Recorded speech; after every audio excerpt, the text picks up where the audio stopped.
இலுப்பை மரங்கள் நிறைந்த பகுதி அப்படிங்கிறதுனால இலுப்பைப்பட்டு அப்படின்னு பேர் வந்துச்சு. திருப்பழமன்னி படிக்கரை அப்படிங்கிறது இதோட புராண பெயர். சனி பகவானால பீடிக்கப்பட்ட நலமகராஜன் ஏழரை சனியின் தாக்கத்தின் காரணமா பல சிவ ஸ்தலங்களுக்கும் போய் வழிபடுறாரு. அப்படி போகும்போது இந்த தலத்துக்கு வந்து பஞ்சலிங்கங்களை தரிசனம் செய்யறாரு. அப்போதே தனக்கு சனியின் ஆதிக்கம் குறைஞ்சிருக்கிறதையும் உணர்றாரு.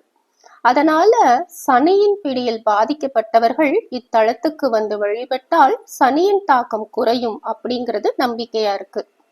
பொதுவாவே சிவன் கோவில்ல ஒரு மூலவர் மட்டும்தான் இருப்பாங்க. சில கோவில்ல 2 மூலவர்கள் இருப்பாங்க. ஆனா இங்க 5 மூலவர்கள் தனித்தனி சன்னதியில இருக்காங்க.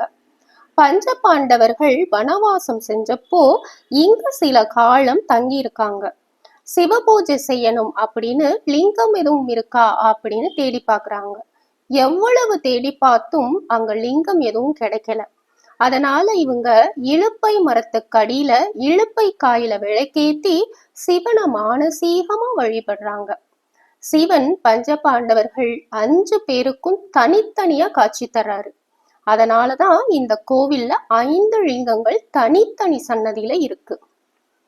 ஒரு முறை தேவர்கள் பார்க்கடலை கடைஞ்சப்போ வாசுகி பாம்பு விஷத்தை கக்கிறது.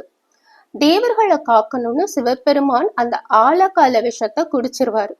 அந்த விஷம் சிவனோட உடம்புல சேராம இருக்க அம்பாள் சிவனோட கழுத்தை அந்த விஷம் உள்ள போகாத மாதிரி பிடிச்சு நிறுத்த விஷம் கழுத்துலயே தங்கிரும். அதனாலதான் இத்தலத்துல சிவனுக்கு பின்புறம் அம்பாள் சன்னதி இருக்கும்.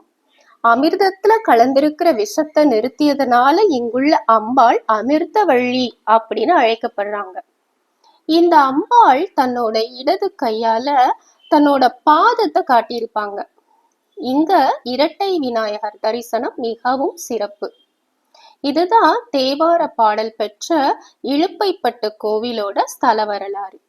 நாளை மற்றொரு தேவார பாடல் பெற்ற கோவிலோட ஸ்தல வரலாற்றை பத்தி பார்ப்போம். ஓம் நம சிவாய.